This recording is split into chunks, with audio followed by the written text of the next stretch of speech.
Rabbi Eliezer ben Rabbi Tzadok était assis au Beth Midrash et une personne est venue lui poser une question d'halakha. Il lui dit qu'il avait un champ, il avait un olivier et que des employés sont venus faire des choses dans son champ et se sont payés de son olivier.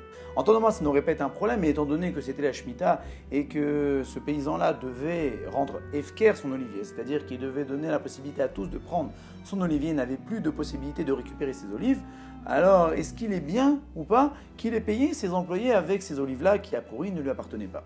Et le Rav lui dit, ce n'est pas bien.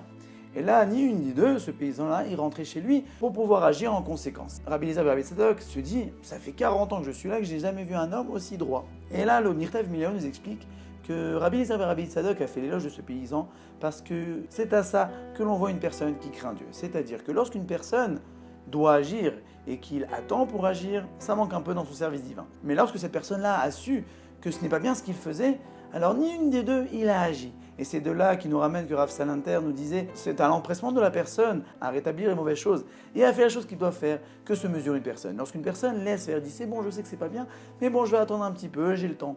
Là, ça montre un peu une faille, ça montre qu'il ne craint pas Dieu comme il devrait le craindre. Alors qu'une personne qui s'empresse montre vraiment qu'il craint Dieu et qu'il veut faire la volonté de Dieu à chaque instant puisqu'il ne veut pas laisser un instant sans que la volonté divine soit faite.